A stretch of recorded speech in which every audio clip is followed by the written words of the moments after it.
Hey everyone, this is our last day to read Ivan this week. This is for Friday. We're reading pages 188 to 208, okay? And remember, he just saw a commercial on TV or an ad about the zoo. And so we're going to learn some more about what he's painting, all right? It's different now when I'm painting, and this is on page 188 called Imagining. It's different now when I paint. I'm not painting what I see in front of me, a banana, an apple. I'm painting what I see in my head, things that don't exist, at least not yet. I pull out not tagged stuffing. Carefully, I fill her with my paintings, hiding them so Mac won't sell them. She's large, bigger than Bob, but I still have to crumple a few of them. Bob tries to settle on her for a nap. You've killed her, he complains. Now, did he really kill a stuffed animal? No, but he didn't. Not tag is not comfortable anymore because it has paper in it instead of soft stuffing, okay? I had to, I say. I miss your stomach, Bob admits. It's so spacious. When Julia arrives, she notices that I've used up my paints and paper. Wow, Julia shakes her head. You are one serious artist, Ivan. My finger painting has sold for $34. I'm sorry, let me say that again. My finger painting has sold for $40 with frame. Mac is happy.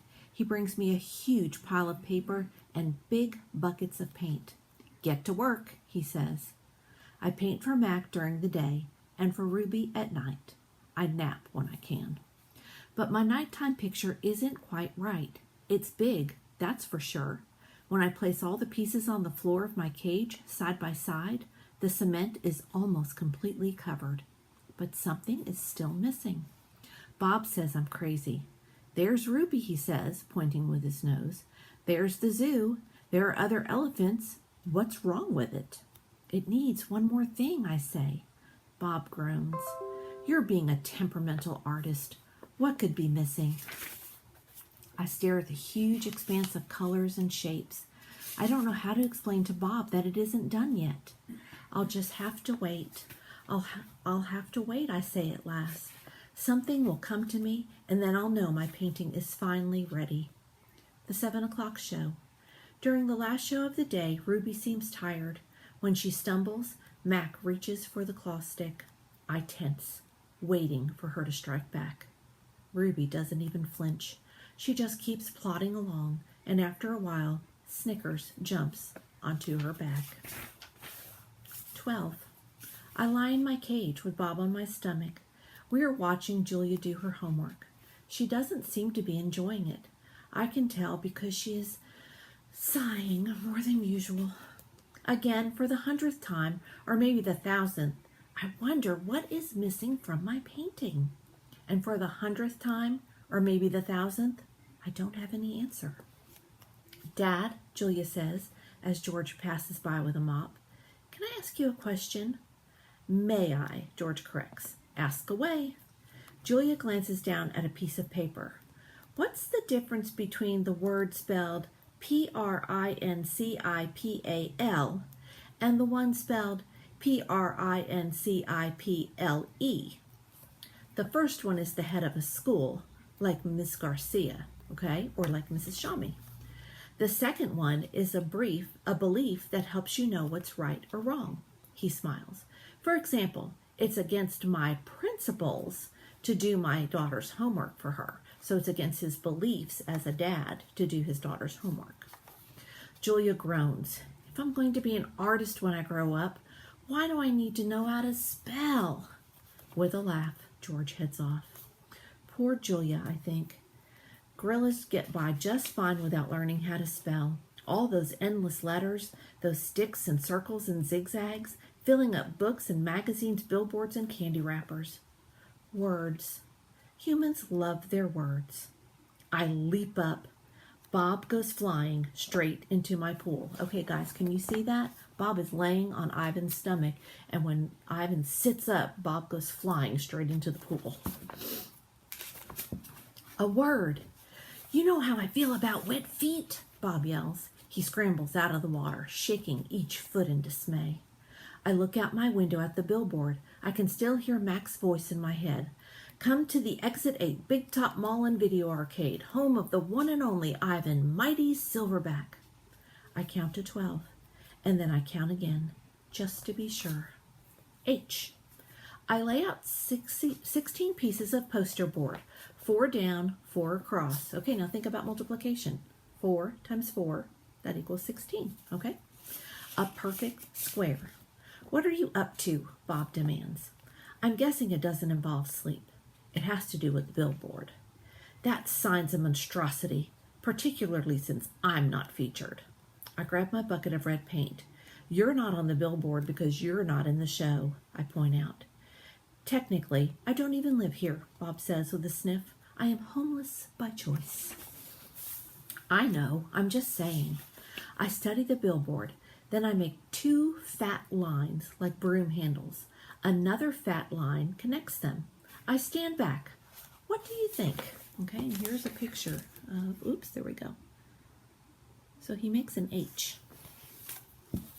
What is it? No, wait, let me guess. A ladder? Not a ladder, I say. A letter. At least I think that's what they're called. I have to make 3 more. Bob cuddles up next to Not Tag. Why? He asks, yawning. Because then I'll have a word, a very important word. I dip my fingers into the paint. What word? Bob asks. Home. Bob closes his eyes. That's not so important, he says quietly. Nervous. All day long, I knuckle walk circles around my cage. I'm so nervous I can't nap. I can't even eat. Well, not very much anyway. I'm ready to show Julia what I've made.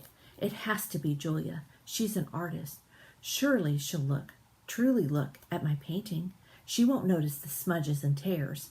She won't care if the pieces don't quite fit together. She'll see past all of that. Surely Julia will see what I've imagined. I watch Ruby trudge sullenly through the 4 o'clock show, and I wonder, what will happen if I fail? What if I can't make Julia understand? But of course, I know the answer. Nothing. Nothing will happen. Ruby will remain the main attraction at the Exit 8 Big Top Mall and Video Arcade, conveniently located off I-95, with shows at 2, 4, and 7, 365 days a year, year after year after year. Showing Julia. It's time to show my work. The mall is silent except for Thelma the macaw, who is practicing a new phrase. Uh-oh. Julia is finishing her homework. George is sweeping outside. Mac has gone home for the night. I grab Not Tag and carefully pull out the folded papers. So many paintings, page after page, piece after piece of my giant puzzle. I pound on my glass and Julia glances over. Fingers trembling, I hold up one of my paintings. It's brown and green, a corner piece. Julia smiles. I display another picture, and then another, and another, and another, each one a tiny part of the whole. Julia looks confused. But what is it? She asks. She shrugs. It doesn't matter. It's pretty just as it is. Uh-oh, says Thelma. No, I think. No, it does matter. More paintings. George calls out to Julia. He's done for the night. Grab your backpack, he says, and hurry. It's late. Gotta go, Ivan, Julia says. Julia doesn't understand. I have to find the right pieces. I dig through the pile. They're here somewhere. I know they are. I find one, another one, another. I try to hold 4 of them up against the glass. Bob, I say, help me, hurry. Bob grabs paintings with his teeth and drags them to me. One by one, I shove the pictures through the window crack. They crumple and tear. There are too many pieces. My puzzle is too big. Careful, Ivan, Julia says. Those might be worth millions someday. You never know. She arranges the paintings into a neat stack. I suppose Mac's going to want to sell these in the gift shop. She still doesn't understand. I shove more out the hole and more, all of them, one after another. So Ivan's been painting, has he? George says as he puts on his coat. A lot, says Julia with a laugh. A whole lot. You're not taking all those home with you, are you? George asks. I mean, no offense to Ivan, but they're just blobs. Julia thumbs through the towering stack of paintings. They might not be blobs to Ivan. Let's leave those by the office, George suggests. Mac will want to try selling them, although why anyone would pay $40 for a finger painting a 2-year-old could do, I don't know. I like Ivan's work, Julia says. He puts his feelings into them. He puts his hair into them, George says. Julia waves goodbye. Night, Ivan. Night, Bob. I press my nose against the glass and watch her walk away. All my work, all my planning, wasted.